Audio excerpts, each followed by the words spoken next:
The Night at Dawn, Magic Treehouse, book number 2 by Mary Pope Osborne. So this is number 2. I actually don't have number 1 at my house, but this is number 2. This is gonna be great. So there are 10 chapters. The first chapter is The Dark Woods. And here's a picture. Okay.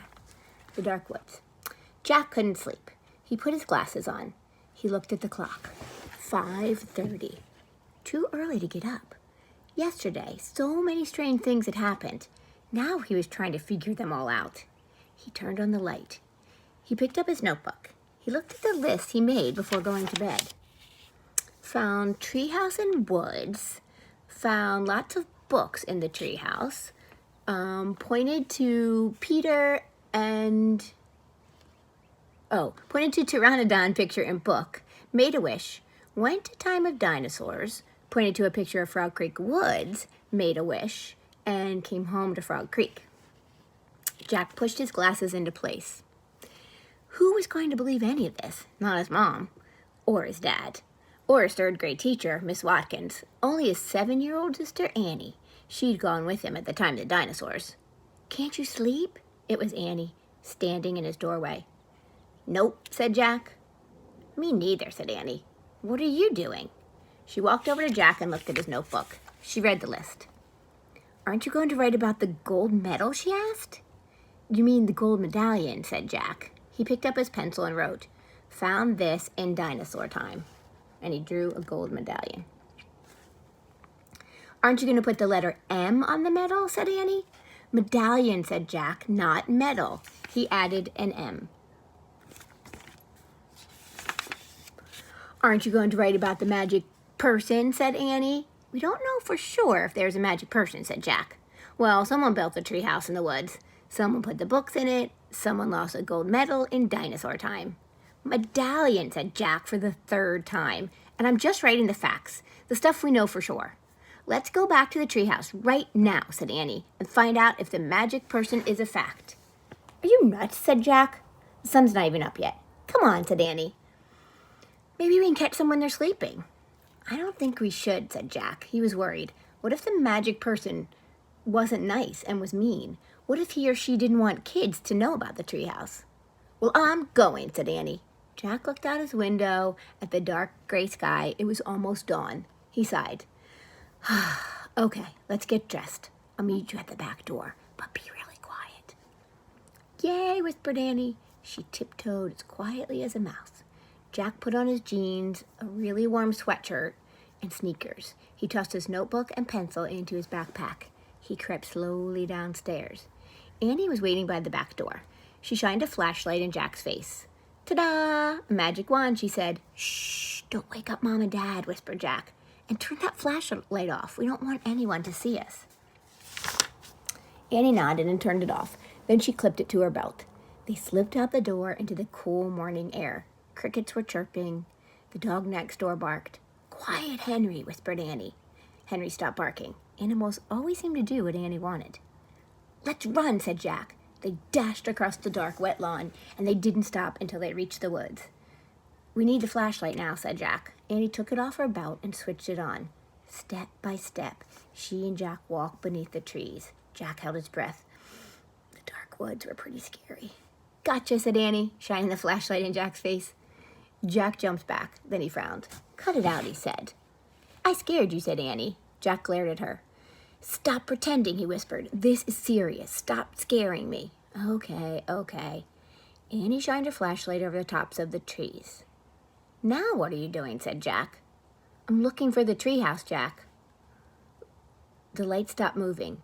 There it was, the mysterious treehouse, at the top of the tallest tree in the woods. Annie shined her light at the treehouse, and then down the tall ladder the light went, all the way to the ground. I'm going up, she said. She gripped the flashlight, and she began to climb. And here's a picture.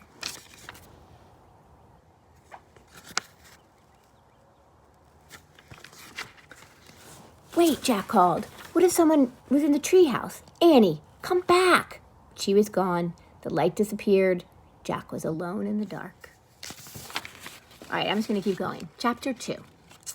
leaving again. "No one's here," Annie shouted down. Jack thought about going home. Then he thought about all the books up there in the treehouse that he really wanted to see. He started up the ladder. When he was nearly up the treehouse, he saw light in the distant sky. Dawn was starting to break. Dawn was starting to arrive. He crawled through a hole in the floor, and then he took off his backpack. It was really dark inside the treehouse. Annie was shining her flashlight on the books all scattered about. "They're still here, Jack, the books. They're still here." She stopped the light on a dinosaur book. It was the book that had taken them to the time of the dinosaurs. "Remember the Tyrannosaurus Rex?" asked Annie. Jack shuddered. Of course he remembered that. How could anyone ever forget seeing a real, live Tyrannosaurus Rex? The light fell on a book about Pennsylvania. A red silk bookmark stuck out of it. "Hey, remember the picture of Frog Creek?" said Annie. "Of course," said Jack. That was the picture that had brought them back home. "There's my favorite," said Annie. The light was shining on a book about knights and castles. There was a blue leather bookmark in it. Annie turned the page with the bookmark. There was a picture of a knight on a black horse. He was riding towards the castle. "Annie, close that book," said Jack. "I know what you're thinking." Annie pointed at the knight. "Don't, Annie, don't do it." "We wish we could see this guy for real," Annie said. "No, we don't," shouted Jack. They heard a strange noise. Uh-oh. "No." It sounded like a horse neighing. "No, no." They both went to the window. Annie shined the flashlight down to the ground. "Oh, no," whispered Jack. "A knight," said Annie. A knight in shining armor, riding a black horse through the Frog Creek woods. Then the wind began to moan. The leaves began to tremble. It was happening again. "Get down!" The wind moaned louder. The leaves shook harder. Jack squeezed his eyes shut. Then everything was still. Absolutely still. Jack opened his eyes. He shivered. The air was damp and cold. The sound of a horse's whinny came again from below. "Nah, nah." "I think we're here," whispered Annie. She was still holding the castle book. Jack peeked out the window. A huge castle loomed out of the fog. He looked around. The treehouse was in a different oak tree, and down below, the knight on the black horse was riding by. "We can't stay here," said Jack. "We have to go home and make a plan first." He picked up the book about Pennsylvania. He opened it to the page with the red silk bookmark. He pointed to the photograph of Frog Creek and said, "I wish—" "No," said Annie. She yanked the book away from him. "Let's stay. I want to visit the castle." "You're nuts. We have to examine this situation," said Jack. "From home." "Let's examine it here," said Annie. "Come on." He held out his hand. "Give me the book." Annie gave the book back. First, I'm going to show you the picture of the castle where they landed.